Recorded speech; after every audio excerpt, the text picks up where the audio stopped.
Number one, it was an airline job. In the airlines, everything goes according to bid and seniority.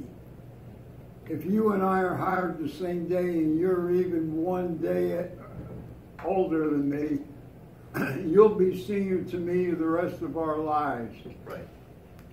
Okay? To fly it as a flight engineer. Is that what you were? Be a 727 captain. Were you a flight engineer? To fly it as a co-pilot or first officer, you had to be a DC-8 captain. To fly it as captain, you had to be a 747 international captain. That's how senior it went.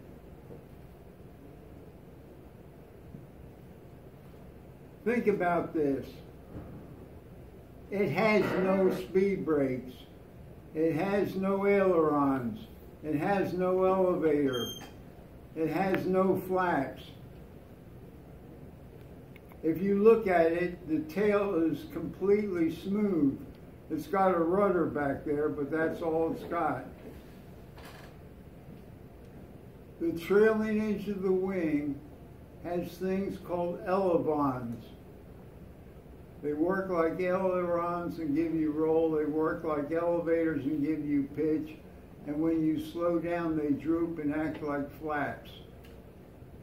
It's a PFM item.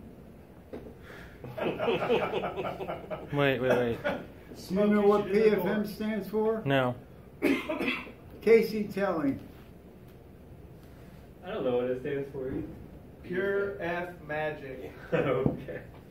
If you're around your wife or girlfriend or women, it's pure foolish magic. I'm sure that F means foolish.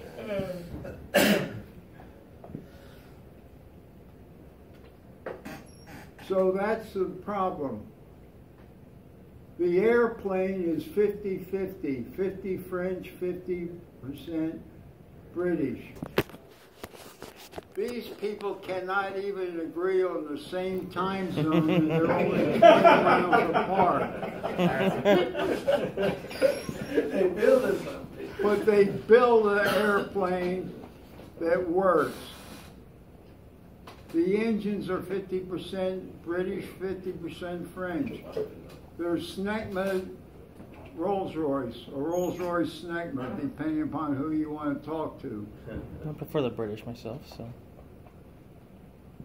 Because the British and the French had never trained anybody except the British or the French, respectively, when Braniff got in on this, they didn't know what to do.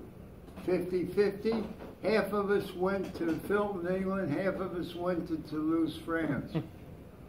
They split it down the middle. Training was the longest training I've ever had on any aircraft. Where'd you go? 3.5 months. Would you go to England or France? Went to France. I'm sorry. I'm not.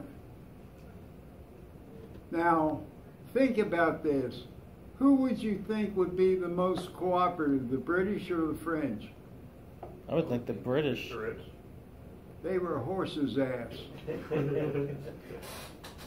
The French, no problem, not to worry.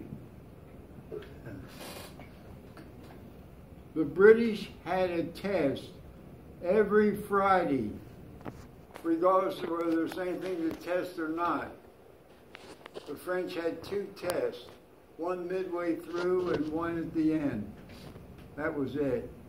The end result was the same, but the way to get to the end result was completely different.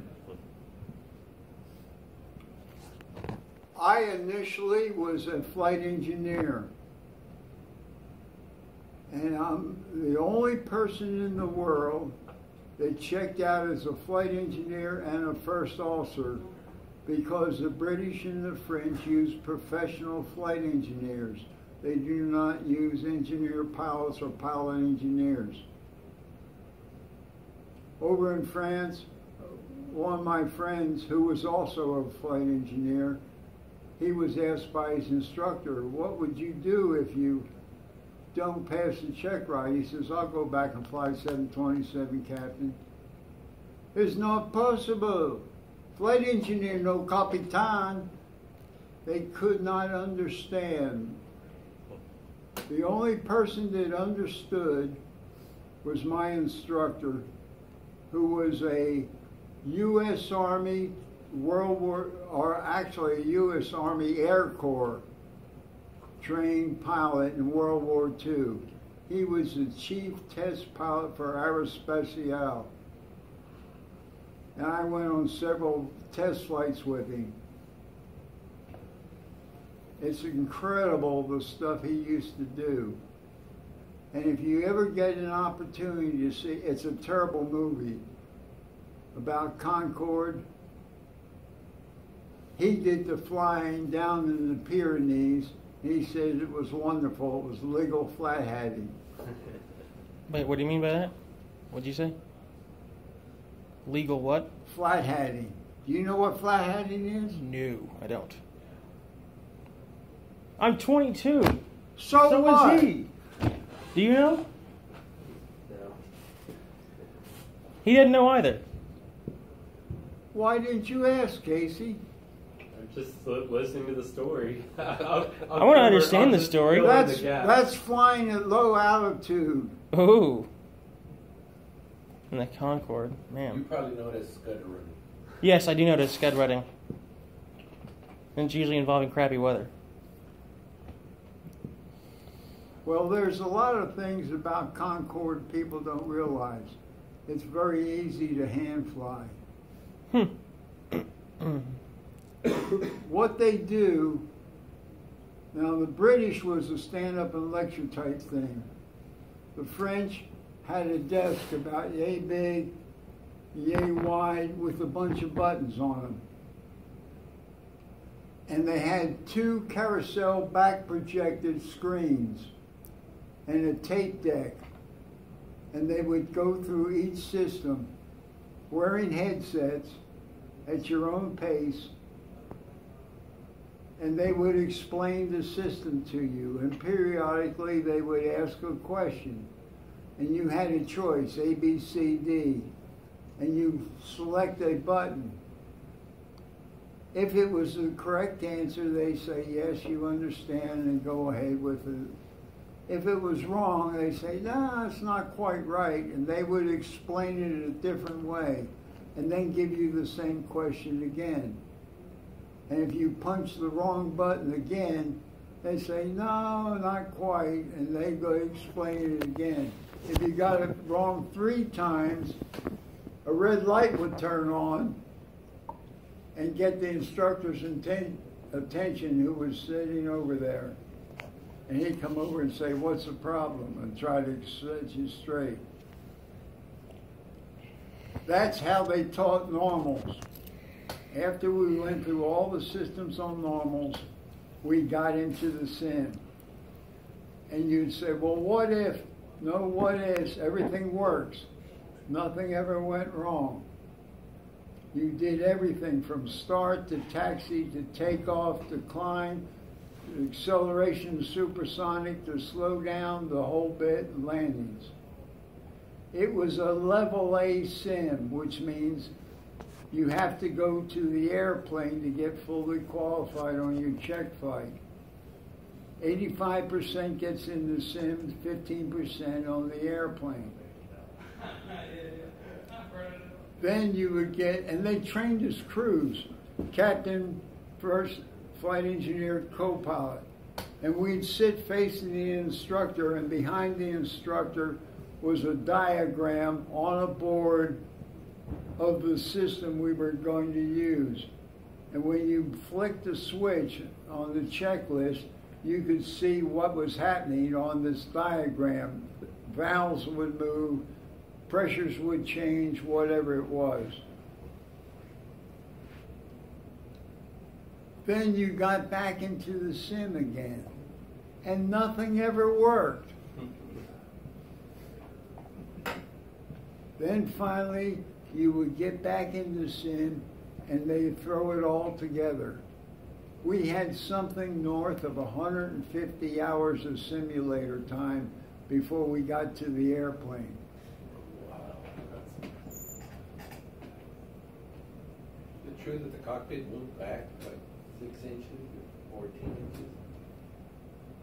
Well, the whole airplane shrunk and contracted when you went supersonic. For instance, we have one air cycle machine on the Citation. They had 4 on Concorde. Not to heat the plane up, but to keep the plane cool, because ram rise was so great. It's temperature limited to 135 degrees Celsius. That's hot. So, as far as I know, Braniff never flew it supersonic, in the U.S. Did you ever get to go supersonic in it? Oh yeah, we qualified every way. Oh, man. And I guess obviously the burning question How much time is... did you end up in the airplane? I don't know. I have to go back and look in my logbook, but I don't know. It doesn't take a lot of time to do stuff. Right, when you're going Mach 2. 2.02 actually. Yep. Yeah. What do you... The airplane has 2 speeds, basically. Subsonic cruise and supersonic cruise. Everything else is either acceleration or deceleration.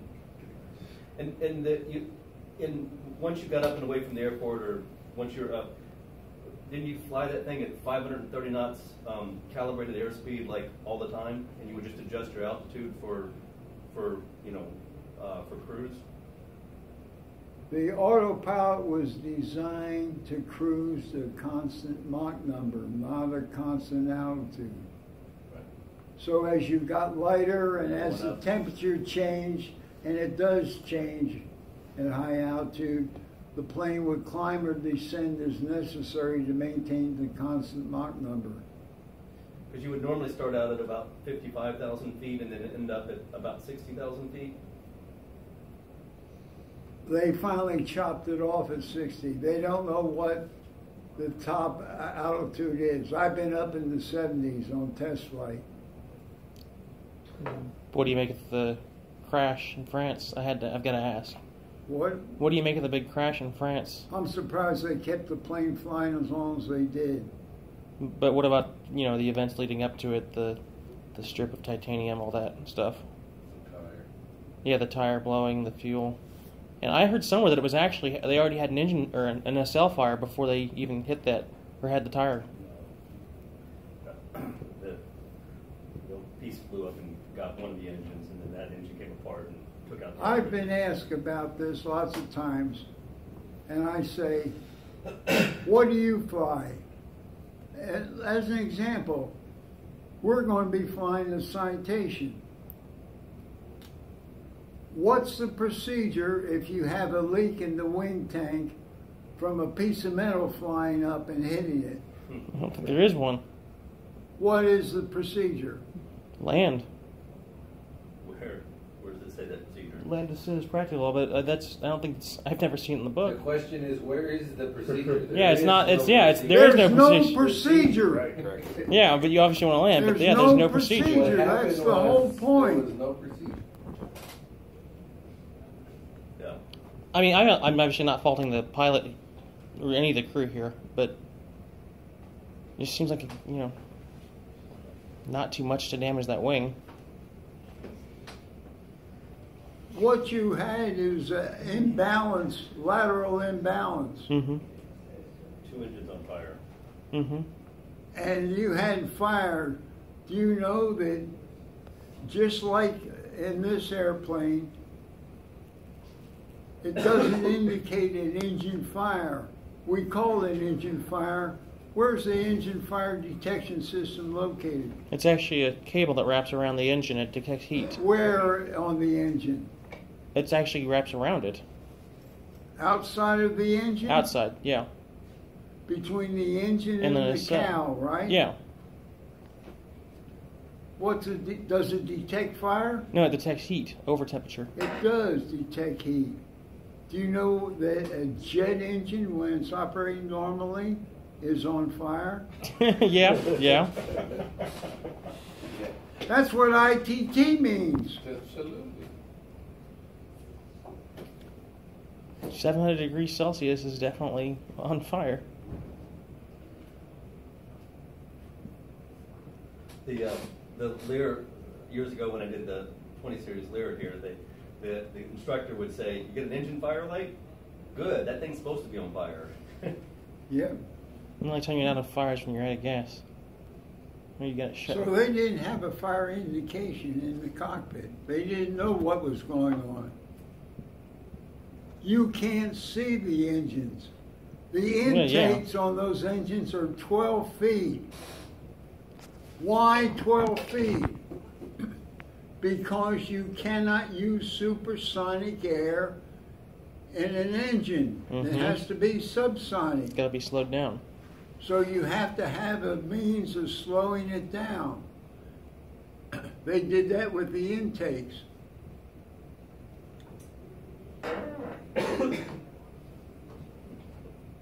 There's a lot of things about this plane that is amazing. It's easy to hand fly.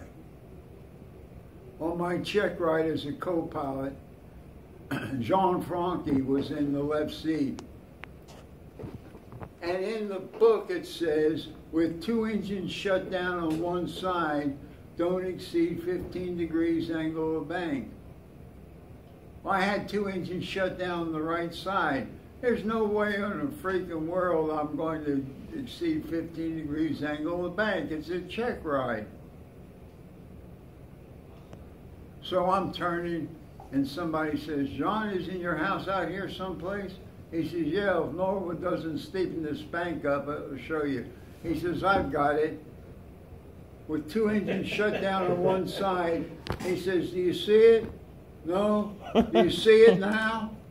Put it in the, and we were at 1,500 feet AGL. That's awesome.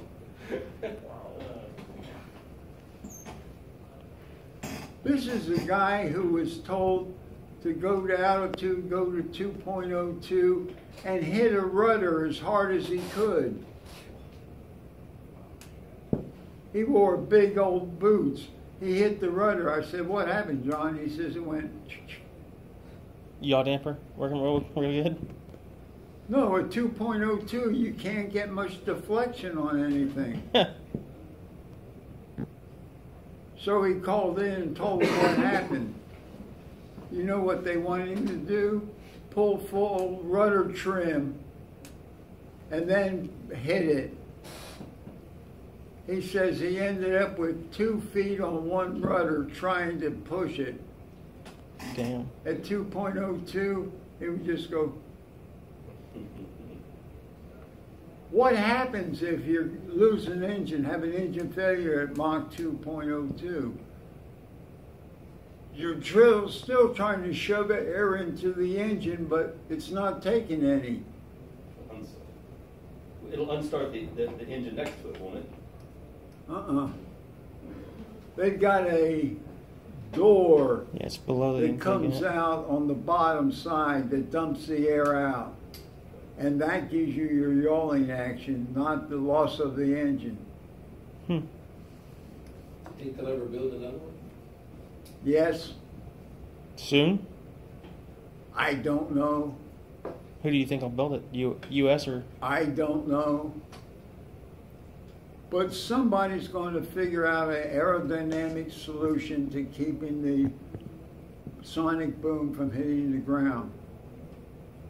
Well, I think the XB70 was inadvertently working toward that, with instead of that sonic boom and all that pressure just being deflected out and around, with it being used for lift. I'd imagine that would decrease the sonic boom just by redirecting it. Well, it may, but I'm not smart enough to give you an answer. What was your typical route? What route did you typically fly for them? We flew from DFW to Washington Dulles and back. And it was a U.S. registered aircraft when we flew it. to get by. At that time, you could not fly a foreign registered aircraft in U.S. aviation, commercial aviation. So to get around it, they formed a holding company. The British and the French formed a holding company.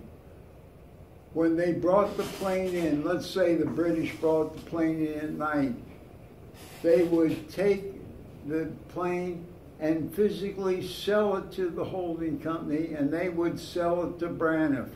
All their documentation, registration, everything would come off, and they would put an N number on the tail, and all our documentation and registration would go on. We would fly it down to DFW. The next morning, we'd fly it back and turn it up, resell it,